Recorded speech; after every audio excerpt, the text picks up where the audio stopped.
Ngayon ay pinagdiriwang natin ang dakilang kapistahan ng pagpapahayag ng mabuting balita tungkol sa Panginoon, or the Annunciation of the Lord. Ito ay ang pagkakatawang tao ng anak ng Diyos. Ang anak ng Diyos na naging tao sa sinapupunan ng mahal na Birheng Maria sa simpleng pakikipag-usap ng anghel at ang tahimik na pagtugon ng mahal na Birheng Maria.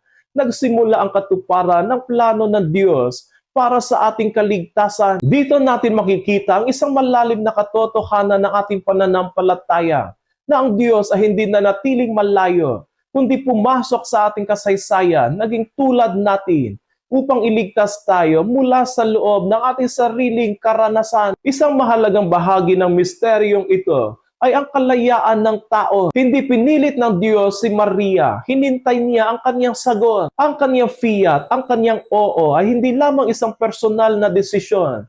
Ito ay pakikiisa sa kalooban ng Diyos para sa kaligtasan ng sangkatauhan. Si Maria ay tinatawag na bagong Eva, sapagkat kung saan ang unang Eva ay nagsabi ng hindi, si Maria naman ay nagsabi ng oo. Sa kanyang pagsunod, naging daan siya upang ang kaligtasan ay pumasok sa mundo. Ang oo ni Maria ay isang pananampalataya may pagtitiwala. Hindi niya alam ang lahat ng mangyayari, ang paghihirap, ang pagtanggi ng iba, at ang sakit sa krus. Gayunpaman, pinili niya magtiwala. Ito ang puso ng tunay na pananampalataya.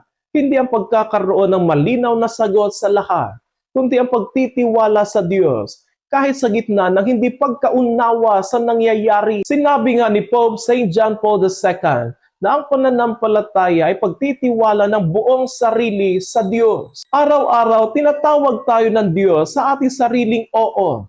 Oo sa katotohanan, oo sa kabutihan, oo sa kanyang kalooban. Mahalaga ang lahat ng ito sa ating pananampalataya sapagkat ang Diyos ay patuloy na kumikilos. Ngunit hinihintay niya ang ating pakikiisa. Kapag sinasabi nating oo sa Kanya, hinahayaan natin si Kristong mabuhay sa ating puso at mahayag sa ating mga gawa. Tulad ni Maria, tayo ay nagiging daan upang ang presensya ng Diyos ay maranasan ng iba. Mga kapatid, sa kapistahang ito, naway matutunan natin magsabi ng isang tapat at buong pusong oo sa Diyos, sapagkat sa bawat oo na iyon, ang misteryo ng pagkakatawang tao ay patuloy na nangyayari sa ating buhay at sa mundo. Tulad ni Maria, matutunan din nawa natin sabihin, ako'y alipin ng Panginoon, mangyari nawa sa akin ang iyong sinabi. Mahal na Birheng Maria, ipanalangin mo kami.